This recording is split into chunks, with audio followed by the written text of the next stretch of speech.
সকাল সকাল আপনারা তো মুখ ভারী কেন? আরে আর বলিস না, আগে রাজসভায় অনেকেই ছিল যারা আমার হয়ে কথা বলতো, কিন্তু ইদানিং সবাই কেমন বদলে গেছে। সবাই গোপালের হয়ে কথা বলছে, তাই তো? একদমই তাই। আর না বললেও কেউ গোপালের বিরুদ্ধে কথা বলে না।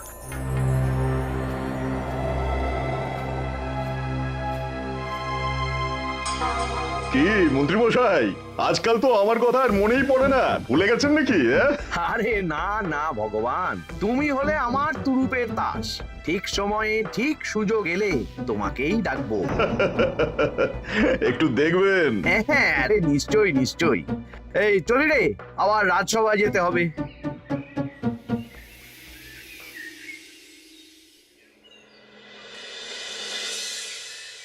আচ্ছা, তোমরা বলো তো, আমাদের রাজ্যের সার্বিক উন্নতির জন্য সবার আগে কি দরকার? মহারাজ, আমি বলবো, বলো গোপাল। সততা আর শিক্ষা, এই দুটো জিনিস মানুষের মধ্যে থাকলে রাজ্যের উন্নতি কেউ আটকাতে পারবে না মহারাজ। একদম ঠিক বলেছ পণ্ডিত, তুমি তো শিক্ষার কাণ্ডারি। তুমি কি বলতে চাও এই ব্যাপারে?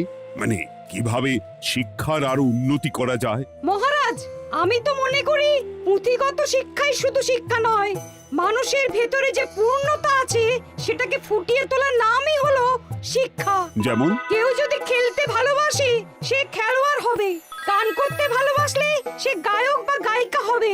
আমি প্রত্যেকের মধ্যে লুকিয়ে থাকা এই বিশেষ বিষয়গুলোকে তুলে ধরার জন্য কিছু করতে চাই। তা এটা করার জন্য কি দরকার? প্রথমত অর্থের প্রয়োজন। আমাদের আরো অনেক টুল খুলতে হবে, সেখানে এক একটা জায়গায় এক এক রকমের শিক্ষা প্রদান করা হবে। এটা ভালো প্রস্তাব। আমাদের রাজ্যে গায়ক, নৃত্যশিল্পী, অঙ্কন শিল্পী, খেলোয়াড় সব তৈরি হবে। দেশ বিদেশে রাজ্যের নাম উজ্জ্বল হবে। মহারাজ, একদম এসব উল্টো পাল্টা খরচ করবেন না। কেন কেন? মহারাজ, রাজকোষে প্রথমত বেশি অর্থ নেই, যে কোনো সময় যুদ্ধ লাগতে পারে। তাই আমাদের উচিত প্রথমে এসব না করে কামান, গোলা বারুদ, ঢাল, তরোয়াল এসব কেনা। ঠিকই বলেছ। কদিন ধরেই শুনছিলাম সীমান্তবর্তী এলাকায় ইংরেজ সেনারা নাকি ঘুরঘুর করছিল। পণ্ডিত মশাই, আপনার এই সব পাণ্ডিত্য অন্য জায়গায় ফলাবেন কেমন? এসব করে লাভের লাভ কিচ্ছু নেই। কাউকে যদি ইংরেজরা গুলি করে সে কি গান শোনাবে? হ্যাঁ, মন্ত্রীর কথায় যুক্তি আছে। মহারাজ, আপনি বরং পণ্ডিত মশাইকে কিছুদিনের জন্য ছুটি দিয়ে দিন। পণ্ডিত মশাইয়ের মাথার একটু বিশ্রাম দরকার। হ্যাঁ পণ্ডিত, তুমি বরং দিন 15 জন্য তীর্থে ঘুরে এসো। যথা আজ্ঞা মহারাজ।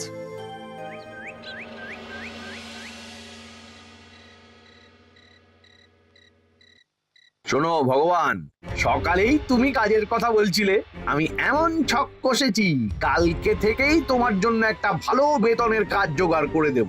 শুধু যা বেতন পাবে তার অর্ধেক আমাকে দিতে হবে, কেমন? রাজি রাজি। কি কাজ বলুন? শোনো, বাহ বাহ, দারুণ দারুণ, হয়ে যাবে কাজ।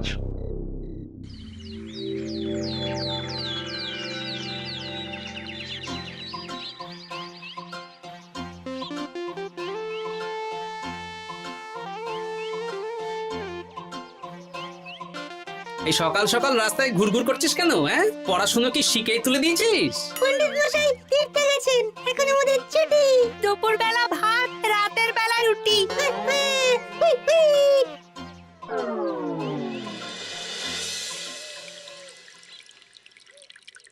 মহারাজ, গতকাল পণ্ডিতকে ছুটি দিলেন আর আজ পাঠশালার সব ছাত্রছাত্রী সকাল থেকে ঘুরঘুর করছে। এ কি, তাহলে তো মুশকিল। মুশকিল আসান করার রাস্তা আমার কাছে আছে মহারাজ। আমার সন্ধানে এমন একজন পণ্ডিত আছেন যিনি বহু ভাষাবিদ, অনেক পাণ্ডিত্য, দেশ বিদেশে শিক্ষাদান করেছেন। কিন্তু তাকে আমরা পাবো কোথায়? তিনি কৃষ্ণনগরে ঘুরতে এসেছেন, শুধু ওনাকে বেতনটা একটু বেশি দিতে হবে, এবং তিনি এই রাজ্যের যে কোনো মানুষের চেয়ে বেশি শিক্ষিত। তার পড়ানোর ধরনই আলাদা। সে কোথায়? আমি তাই ওনাকে আজকে রাজসভায় আসতে বলেছি। মহারাজ, আপনার সাথে একজন দেখা করতে এসেছেন। দেখুন মহারাজ, বলতে না বলতেই হাজির। ওনাকে ভিতরে আসতে বলো। আচ্ছা মহারাজ।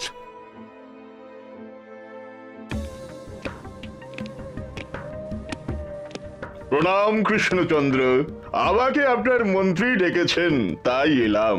মন্ত্রীর সাথে কথা হয়েছে আমাদের রাজ্যের শিক্ষার উন্নতির ব্যাপারে। আমাদের মানে আপনি কি এই রাজ্যের? মানে এখন এই রাজ্যে আছি তো, তাই আমাদের রাজ্য বললাম। উনি সবাইকে আপন করে নেন। যাই হোক, তোমার শিক্ষার উন্নতির ব্যাপারে কি মতামত? মহারাজ, আমি এই রাজ্যের বিভিন্ন মোড়ের মাথায় টোল খুলতে চাই। তার জন্য অনেক অর্থের প্রয়োজন। তাতে কি উপকার হবে?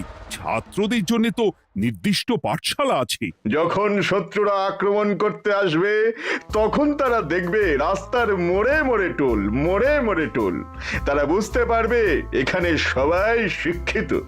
আর শিক্ষিত লোককে ক্ষমতার অধীনে রাখা কঠিন, যুদ্ধে জিতলেও শাসন করা মুশকিল। কারণ অশিক্ষিতকে বোকা বানানো সহজ, কিন্তু শিক্ষিতকে বোকা বানানো কঠিন। নতুন পণ্ডিত একদম ঠিক কথা বলেছে। কোনো বাইরের রাজা বা শত্রু আক্রমণ করার আগে 5 বার ভাববে। এই সেরেছে। গতকালই মন্ত্রী বলছিল শিক্ষার দরকার নেই, অস্ত্র কিনুন, আর আজকেই শিক্ষার পক্ষে কথা বলছে। ব্যাপারটা কেমন সন্দেহজনক, নজর রাখতে হচ্ছে। বেশ, আমি তোমার এই শিক্ষা সম্প্রসারণের প্রস্তাবে রাজি। মন্ত্রী, তুমি এই প্রকল্প দেখভাল করবে।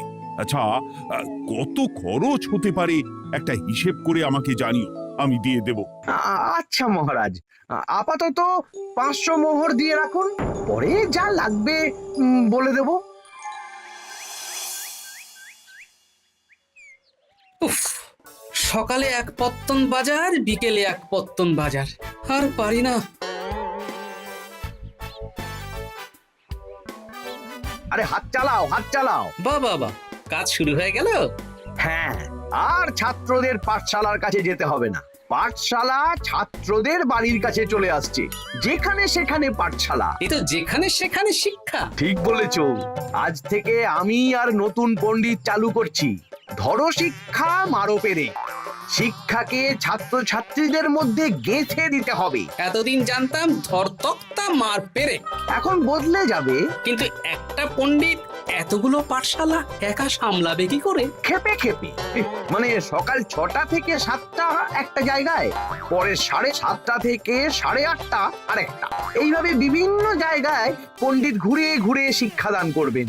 না, ব্যাপারটার উপরে মহারাজকে নজর রাখতে বলতে হবে। মহারাজ, আমার মনে হয় এই পাঠশালায় আগামীকাল থেকে কেমন পড়াশোনা শুরু হবে, আপনার সেদিকে একটু নজর রাখা উচিত। হ্যাঁ, দেখি আগামীকাল সকাল সকাল বিভিন্ন পাঠশালায় গিয়ে নজর রাখবো। আর হ্যাঁ, আমাকে নতুন পণ্ডিত একটা তালিকা দিয়েছে, কোন পাঠশালায় কখন পড়াবে সেটার তালিকা। আমিও যাব আপনার সাথে।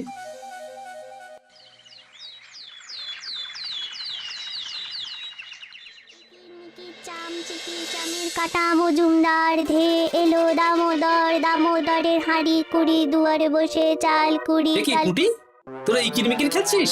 নতুন পণ্ডিত কোথায়? উনি তো এই মাত্র দক্ষিণের পাঠশালায় গেলেন। ন্যাপলা আর গুলটে আজ থেকে ওখানেই গেছে। ওদের দুজনের বাড়ি কাছাকাছি তো, তাই। আচ্ছা চলো তো গোপাল, দক্ষিণেই গিয়ে দেখি।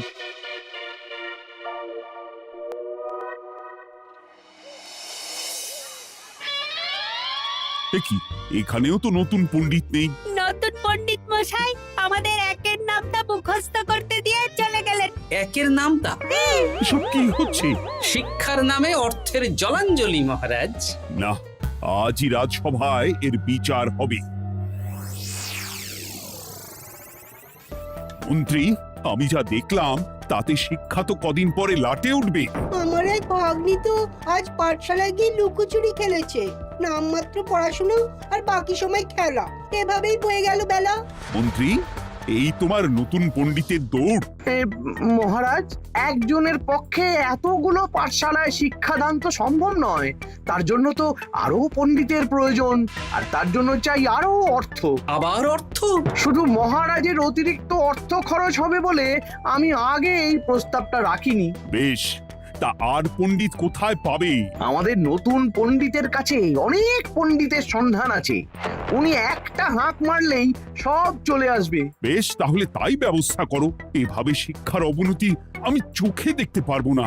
আরো 300 মোহর লাগবে। পেয়ে যাবে। এ তো দিনে দুপুরে ডাকাতি। ব্যাপারটা ধরতে হবে। কিছু একটা ঘোট তো আছেই। আর নতুন পণ্ডিতদের যদি কোথাও একটু থাকা খাওয়ার ব্যবস্থা করা যায় তাহলে ভালোই হয়। রাজবাড়ির অতিথিশালা তো আছেই, ওখানেই না হয় ব্যবস্থা করে দেব।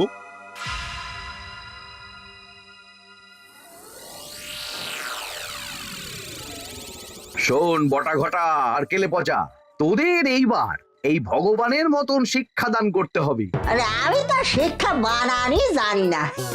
সে না জানলেও হবে, শুধু দাড়ি গোঁফ লাগিয়ে নকল পণ্ডিত সেজে কালকে থেকে পাঠশালায় যেতে হবে। কাকে কোথায় যেতে হবে সব আমি বুঝিয়ে দেব। আচ্ছা।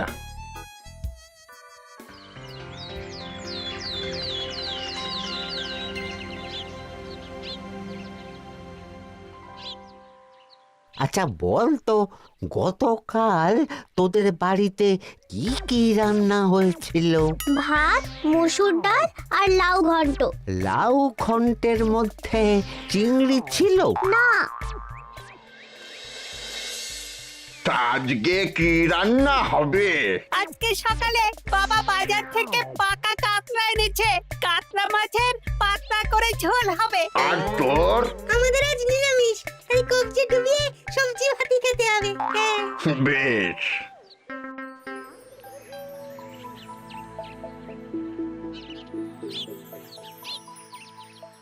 বল, আজকে তোরা কি কি শিখলি? আমি লাউ ঘন্ট। আমি সবজি ভাত। আমি কাতলা মাছ। কি বলছিস কি? আজকে তো পাঠশালায় এই সব আলোচনাই হয়েছে। এবারে ব্যাপারটা একেবারে সহ্য সীমার বাইরে চলে যাচ্ছে। দাদু, আমাদের আগের পণ্ডিত মশাই ভালো ছিলেন। উনি কোথায় চলে গেলেন? মন্ত্রী মশাই ছলে বলে কৌশলে ওনাকে তীর্থে পাঠিয়েছেন। না, এখন আমাকে মন্ত্রী মশাইয়ের উপরে নজর রাখতে হবে।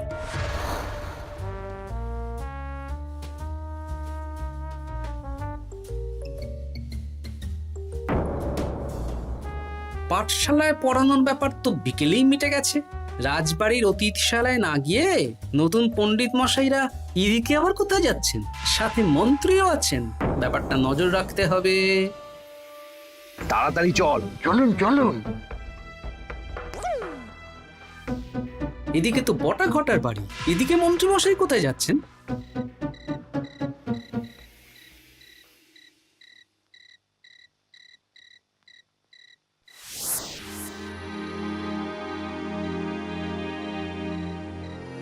তারপর তোমরা সবাইকে কি শিক্ষা দিলে? শিক্ষে সে আমাদের শিক্ষা নেই, চুরি করে দিন চলে। আমি কি করে শিক্ষা দেব? আরে ছাইপাশ দাড়ি গোঁফ থাকলে কি কুটকুট করে। যা বলেছিস বটা। আরে আরে আহারে করছিসটা কি? ভালো রোজগার পাতি কি তোদের সহ্য হচ্ছে না নাকি? ভগবানকে দেখ, সেই কবে থেকে দাড়ি গোঁফ লাগিয়ে পণ্ডিত মশাই সেজে আছেন। আমারও প্রথম দিন একটু সমস্যা হচ্ছিল, এখন সামলে নিয়েছি। আর আমাদের এই সব আলোচনা একদম করা উচিত না। বলছি মন্ত্রীমশাই, আমি কি শুধু এই পাঠশালাতেই পণ্ডিতের অভিনয় করব, নাকি রাজসভায় বসার সুযোগও পাবো? কালকেই এই ব্যাপারটা দেখছি। আগে তোমাকে রাজসভায় ঢোকাবো, তারপর এক এক করে বটা ঘটা কেলে পচা সব আমার দলের লোককে রাজসভায় ঢুকিয়ে নেব। আর রাজসভার বাকি সদস্যদের ফাঁকা করে দেবেন। একদম তাই। মহারাজ সহজ সরল মানুষ, এটাই একটা বড় সুবিধা। আচ্ছা, এই ব্যাপার। ঠিক আছে, আমি কদিন পরে ঠিক সময়ে একদম হাটে হাড়ি ভাঙবো।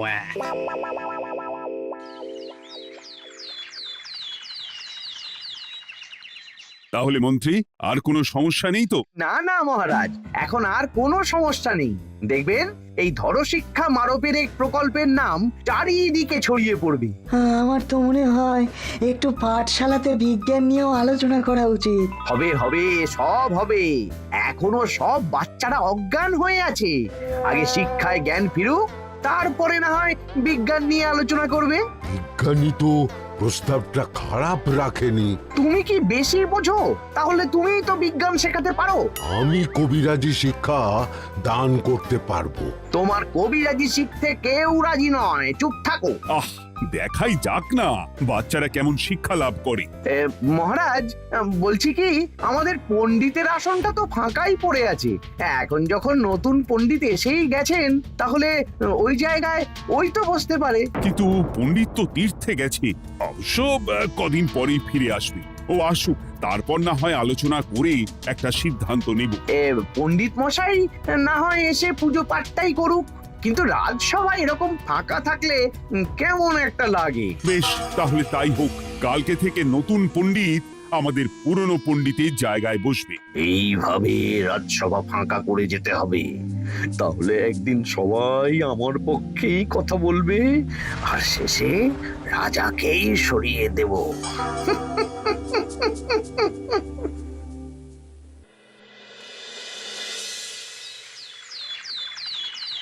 মহারাজ, সর্বনাশ হচ্ছে চারিদিকে। চলুন চলুন, আমি পুরো বিষয়টা ধরে ফেলেছি। কি ধরে ফেলেছো? শিক্ষার নামে ষড়যন্ত্র চলছে মহারাজ। রাজসভায় চলুন, সব বলছি। আচ্ছা আচ্ছা, আসছি। হ্যাঁ বলো গোপাল, তুমি কি বলছিলে? শিক্ষার নামে ষড়যন্ত্র নাকি? মানে গোপাল মস্করা করছে নাকি? রাজ্যে দারুণ শিক্ষাদান চলছে। মহারাজ, আমি দেখে ফেলেছি আমাদের নতুন পণ্ডিত আসলে কোনো পণ্ডিত নন। ইনি আপনাকে, আমাদের সবাইকে বোকা বানাচ্ছেন। তাই নাকি? ডাকো দেখি নতুন পণ্ডিতকে। এই তো মহারাজ, আমি চলে এসেছি। এই তো ইনি বদমাশি করছেন, শিক্ষার্থীদের ভবিষ্যৎ নিয়ে খেলছে। এই বল, আসল কথাটা বল। কি বলবো, এসব ভাড়ামো বন্ধ করো গোপাল। না বললে আমি কিন্তু ধুতি খুলে দেব। এই এই আরে কি হচ্ছেটা কি? এই এই এই এই সরো তো, সরো সরো। ব্রুম, ব্রুম, ব্রুম, কি হলো? কি হলো? বুম, ব্রুম, জব, ব্রুম। এই সেরেছে। গোপাল এসব কি বলছে? বলুন। ভুল বকছে কেন? ব্রুম, ব্রুম। গোপাল, তোমার কি হলো গো? কি বলছো তুমি? আমার কাছে বৈদ্য, তুমি একটু দেখো তো গোপাল ঠিক আছে তো? এই যে নতুন পণ্ডিত, তুমি তো অনেক ভাষা জানো, তুমি বুঝতে পারছো? মহারাজ, আমি দেখছি গোপালের মনে হয় বিশ্রামের প্রয়োজন। এই এই, তোমরা কয়েকজন মিলে গোপালকে রাজবাড়ির অন্দরমহলে নিয়ে চলো। চলুন, আমি যাচ্ছি। ওহো, গোপালের কি হলো? মাথায় লেগে গেল? ভাষা চলে গেল? সব এই নতুন পণ্ডিতের জন্য।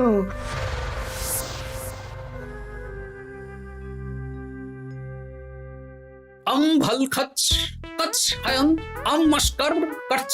মহারাজ, আমার মনে হচ্ছে গোপালের বাইরে থেকে কিছু হয়নি, ভিতর থেকে কিছু হয়েছে।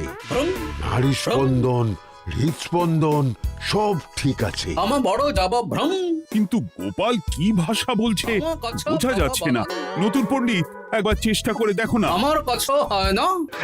এসব তো আমি কিছুই বুঝতে পারছি না মহারাজ। আপনি যে এত দেশ বিদেশে ঘুরেছেন, আপনি বুঝতে পারছেন না? এ আমার এখতিয়ারের বাইরে। তোমার বাকি পণ্ডিতদের নিয়ে আসো তো, যারা পাঠশালায় পড়ায়। আমি বুঝতে পারছি না, বটা ঘটা কেলে পচা কি বুঝবে? আমার বড় যাব ভ্রম। চপ করো ঘট, নল খাব মরব। কিছুই তো বুঝতে পারছি না। রাজসভায় কাউকে না দেখতে পেয়ে এখানে এলাম। ওই তো আমাদের পুরনো পণ্ডিত চলে এসেছে। শুনলাম গোপালের নাকি কি হয়েছে। এই পণ্ডিত, তুমি দেখো তো গোপালের নতুন ভাষা উদ্ধার করতে পারো কিনা। কি গোপাল, তুমি কি ভাষায় কথা বলছো? আমার মতর ভাষা কথা বলো। ওই দেখো আবার কি সব বলছে। আমো বোঝো তো পড়ছো, সবার সাথে মস্করা করছো। তমো ঠক ধরছ। হ্যাঁ, এই পণ্ডিত, এটা কি ভাষা? ঘাবড়াবেন না মহারাজ, এটা পাতি বাংলা ভাষা। বাংলা ভাষা? গোপাল শুধু আকার ইকার উকার আর বেশিরভাগ স্বরবর্ণ বাদ দিয়ে কথা বলছে। মানে গোপাল তম কছ কছ বলো। আমার নাম গোপাল ভর। মহারাজ, গোপাল বলল আমার নাম গোপাল ভর। আমার অত বকনা মহারাজ। এর মধ্যে আকার ইকার উকার এসব বসিয়ে দেখুন তো কি হয়। আমার নাম গোপাল ভাঁড়। আমার নাম গোপাল ভাঁড়। অত, আমি অত বকা বোকা নই মহারাজ। মহারাজ, আমি অত বোকা নই মহারাজ। এই তো সুন্দর ধরে ফেলেছেন। কি কেমন দিলাম? দেখলে আমাদের রাজ্যে মন্ত্রী ধরে আনা পণ্ডিতের পাণ্ডিত্য। সব এক একটা গাধা। হ্যাঁ, এ কি ভগবান, বটা ঘটা কেলে পচা। মহারাজ, এখান থেকে কি বুঝতে পারলেন? কি? শিক্ষার বাইরেও অন্যভাবে সমস্যার কি করে সমাধান করা যায়, তাও শুধুমাত্র উপস্থিত বুদ্ধি দিয়ে, যেটা আমাদের রাজপণ্ডিতের আছে। তা তো দেখতেই পাচ্ছি। আর সেই জন্যেই মন্ত্রী ওনাকে সরাতে চেয়েছিলেন, আর কিছুদিনের মধ্যে সব সভাসদদের সরিয়ে দিতেন। আমি সব মতলব শুনেছিলাম, আর এই দিনটার জন্যে অপেক্ষা করছিলাম। আজকেই তো পণ্ডিতের তীর্থ থেকে ফিরে আসার কথা। তাই আজকে এই ছোট্ট নাটকটি করলাম। এবার মন্ত্রী আর এই 4 জন নকল পণ্ডিতকে আচ্ছা করে কারাগারে গিয়ে ধোলাই দাও। ধোলাই হলো ওনাদের জন্য উপযুক্ত এবং উচিত শিক্ষা। ওরে বাবা রে, বাবা গো, ভুল হয়ে গেছে।